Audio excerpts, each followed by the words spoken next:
Oke, kita balik lagi ke acara debat calon ketua dan wakil ketua Senat Mahasiswa tahun 2020-2021.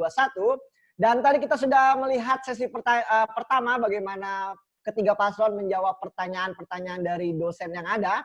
Kita akan memasuki ke sesi yang kedua, di mana sesi yang kedua ini sistemnya akan sedikit berbeda dari yang sesi yang pertama, di mana nanti akan ada pertanyaan-pertanyaan dari Senat Mahasiswa yang sekarang ini. Lalu sistemnya akan seperti ini. Mohon disimak baik-baik. Paslon A, misalkan paslon A nanti akan memilih satu amplop, dan di amplop itu ada berisi pertanyaan yang acak, yang nanti akan dijawab oleh paslon B. Dengan waktu menjawab adalah 2 menit. Lalu setelah selesai menjawab, paslon C akan menanggapi jawaban dari paslon B dengan waktu 1 menit. Jadi perlu diingat baik-baik bahwa waktu menjawab 2 menit dan waktu untuk menanggapi adalah 1 menit. Setelah ditanggapi oleh paslon C, paslon B akan kembali memberikan tanggapannya terhadap tanggapan paslon C tadi selama 1 menit. Lalu begitu seterusnya sampai semua paslon memilih pertanyaan dari amplop tersebut. Nah, ini adalah ajang untuk saling mempertahankan visi misi kalian, keunggulan kalian untuk bisa memastikan atau meyakinkan mahasiswa bahwa ini loh calon yang terbaik, ini loh calon yang cocok untuk Senat Mahasiswa ke depannya. Oke, apa semua sudah siap? Semua sudah siap, kita akan mulai kalau misalkan semua sudah siap, oke? Semua sudah siap ya, kita akan masuk ke sesi yang kedua. Pertanyaan dari para anggota Senat saat ini. Oke, saya akan memberikan kesempatan yang pertama untuk paslon nomor 2 memilih amplopnya. Dipersilakan paslon nomor 2. Mau pilih nomor berapa? Nomor 2. Oke, paslon nomor 2 memilih amplop nomor 2. Silakan Saudara Jefta, boleh dibuka dan dibacakan untuk kita semua. Pertanyaannya akan diajukan kepada paslon nomor 1. Silakan. Ya, pertanyaannya adalah mohon disimak baik-baik. Yang sangat krusial dan sulit untuk diatur dalam masa-masa pandemi ini adalah relasi dan spiritualitas setiap mahasiswa. Nah, bagaimana caranya, cara atau siasat dari paslon 1 untuk membangun spiritualitas setiap mahasiswa dan konektivitas atau relasi antar mahasiswa di tengah pandemi seperti ini. Karena seperti yang kita tahu, bahwa kita kan tersebar nih mahasiswa, apalagi nanti di angkatan 2020, itu mereka di tempat masing-masing. Nah, bagaimana caranya kita, siasat apa sih yang dimiliki oleh paslon pertama untuk dapat membangun spiritualitas dari mahasiswa dan relasi dapat tetap terjalin antar mahasiswa. Silakan. Silakan paslon nomor 1 dalam waktu 2 menit. Oke, baik. Berbicara soal spiritualitas dan relasivitas, pertama akan dibahas soal spiritualitas. Jadi memang kami sejak awalnya sudah mencanangkan akan diadakannya ibadah chapel online. Nah, jangan sampai kita persepsinya chapel online ini chapel yang kaku. Nah, karena akan adakan inovasi-inovasi sesuai dengan tagline kami, sepikir yang ini adalah inovatif. Jadinya kami mengadakan adanya chapel antar angkatan, chapel antar kelas, bahkan chapel antar kampus. Di situ akan membangun spiritualitas dari setiap mahasiswa itu sendiri. Lalu berbicara soal koneksivitas, tentunya kami juga akan mengadakan apa yang kami lakukan tahun lalu, seperti mentor-menti bisa kami adakan kembali. Lalu berbicara soal tentang dosen PA dan mahasiswa bisa kami canangkan kembali. Lalu tentunya kami juga didukung oleh program kampus juga sebetulnya kan. Dan ini mau nggak mau mahasiswa pasti akan melakukannya. Karena setiap hari akan ada pembelajaran via online. Nggak mungkin mahasiswa nggak bersentuhan secara langsung dengan pribadi lepas pribadi. Jadi setiap hari pun akan didukung oleh kampus dengan pembelajaran jarak jauh. Itu dari saya. Apakah Lauren ingin menambahkan? Sudah cukup. Oke, terima kasih. Itu dari kami. Tuhan memberkati. Oke, terima kasih untuk paslon nomor 1 telah menjawab, dan Saya akan memberikan kesempatan kepada paslon nomor 3 untuk menanggapi jawaban dari paslon nomor 1. Silakan. Oke, terima kasih. Saya mau menanggapi mengenai koneksi kepada kampus-kampus lain atau STT lain tadi masih belum terlalu jelas ya. Apa langkah konkret kalian? Bagaimana cara kalian untuk membangun relasi atau koneksi kepada STT lain lah dulu. Begitu aja. Terima kasih. Oke, baik. Mungkin balik ke pertanyaan awalnya ya. Mungkin pertanyaan awalnya kan dibahas soal koneksivitas antar mahasiswa, bukan koneksivitas antar kampus. Tapi kalau menanggapi koneksivitas antar kampus, kami juga sudah menyampaikan dalam program kami, di mana kami setiap divisinya akan membuat big project masing-masing. Jadi entah itu divisi acara, divisi musik, divisi tari-tarian, divisi UKM, semua akan kami bagi rata big project masing-masing. Dan dari big project itu sendiri, kami tentunya akan bekerjasama dengan kampus-kampus lain. Contohnya misalkan divisi musik, kami bisa saja membuat mungkin seperti konser, mini konser yang bergabung dengan STT The Way, karena mereka memang ahlinya di situ. Jadi dari itu sendiri kami akan menjalin hubungan dengan kampus-kampus lain tetap terjalin dengan baik. Itu dari kami, terima kasih. Oke, terima kasih sudah menjawab dan menanggapi. Kita akan masuk ke pertanyaan selanjutnya.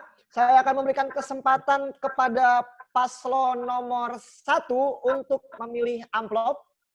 Dipersilakan paslon nomor 1, pilih nomor berapa? Ditujukan ke nomor berapa? Ditujukan kepada paslon nomor 3. Oke, kalau gitu saya kasih nomor 3. Oke, silakan Saudara Jefta bacakan apa yang ada dalam amplop nomor 3. Pertanyaan untuk paslon nomor 3 dari amplop nomor 3.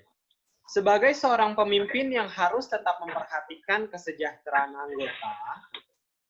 anggota Senat dalam hal ini tentang bagaimana anggota bukan saja bekerja tetapi bisa mengembangkan potensi melalui tugas dan kewajiban yang dikerjakan, sekaligus kinerja organisasi, bagaimana respon atau tindakan paslon ketika menemui situasi di mana anggotanya kurang tanggap dan aktif dalam melaksanakan tugasnya. Silakan. Silakan paslon nomor 3 punya waktu 2 menit untuk menjawab pertanyaannya. Oke, mungkin bisa dijawab oleh wakil saya, Christian Paulus. Oke, untuk menjawab pertanyaan tersebut tentu kita sebagai ketua dan wakil Senat, kita harus menjadi contoh pertama, kita harus menjadi teladan. Tentu kalau kita menjadi teladan, pasti anggota kita akan aktif juga dalam bekerja. Tentu kalau ada anggota yang tidak aktif bekerja, kita sebagai ketua dan wakil harus memberikan encourage atau semangat kepada mereka. Itu yang pertama. Kemudian kita rutin harus mengadakan rapat, mengadakan pertemuan untuk membahas 1-2 hal mengenai SEMA.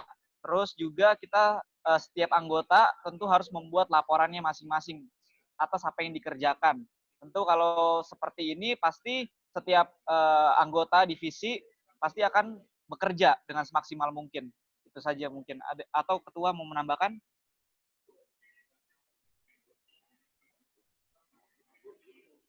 Oke, saya kira cukup di situ dulu. Terima kasih.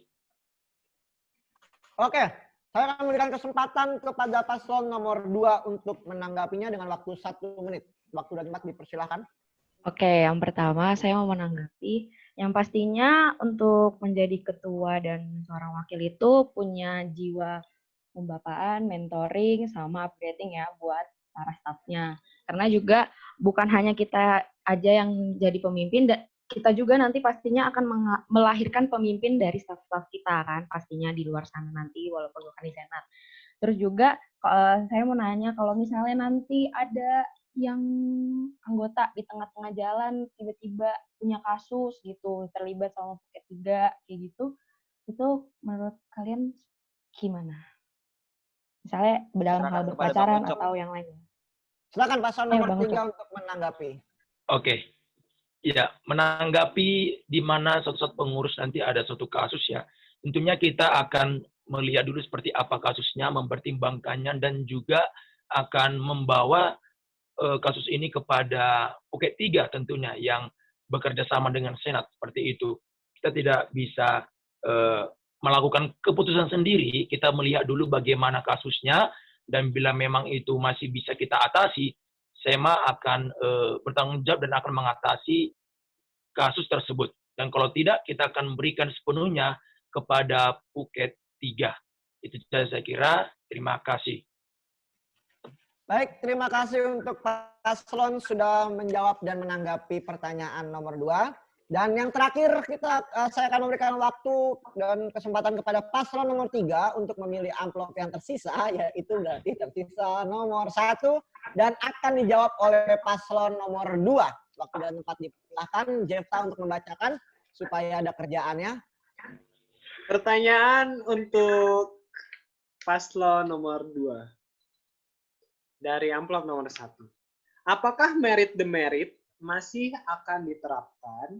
Jika masih, bagaimana strategi kalian dalam mensiasati berlangsungnya merit demerit selama masa perkuliahan online?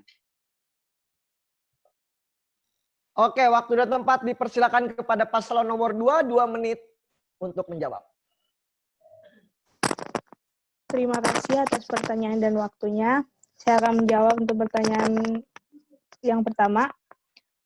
Soal merit demerit itu mungkin masih diberlakukan atau masih diterapkan karena merit demerit itu kan program dari Phuket 3. Jadi kami sebagai paslon nomor 2, jika kami nanti terpilih, kami akan mendukung dan bekerja sama dengan Phuket 3 dalam program-program yang telah disediakan dengan bersangkutan dengan merit demerit. Nah, yang kami lakukan itu yang pastinya melalui komunitas kecil yang akan jadi kita buat komunitas kecil sesuai dengan program yang telah kami susun.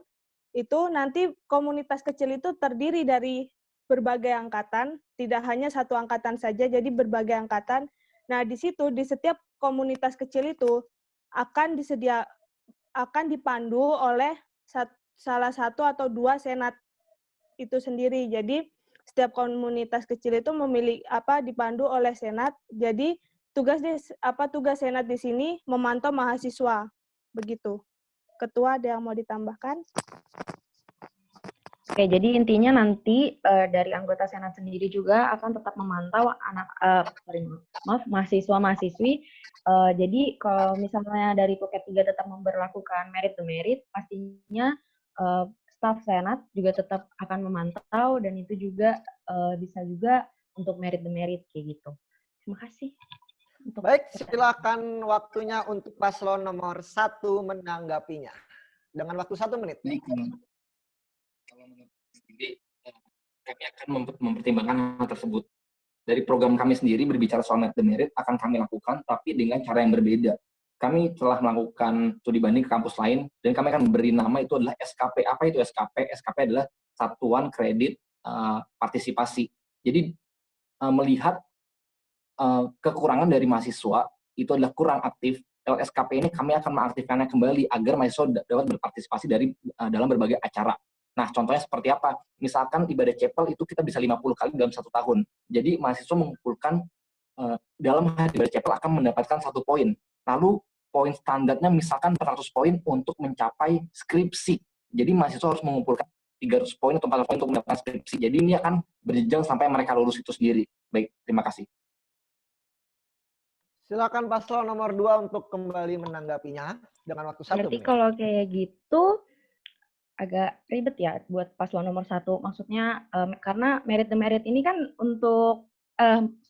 merit demerit ini kan program Phuket 3. Nah, kalau misalnya mau mengganti program lagi berarti harus berurusan dengan Phuket 3 ataupun dengan bisa juga ketua prodi atau ketua STTBI, karena paslon 2 tetap akan mendukung Phuket 3 kalau misalnya diganti bukan merit demerit atau yang lain, kami tetap mendukung. Tapi kalau untuk ini kami tetap mendukung merit demerit. Pokoknya kalau masih dilanjutkan sama Phuket 3, kami tetap akan melanjutkan gitu. Jadi kami nggak akan menggantinya. Sesuai dengan apa yang Phuket 3 sudah susun atau sudah atur atau pilih. Terima kasih.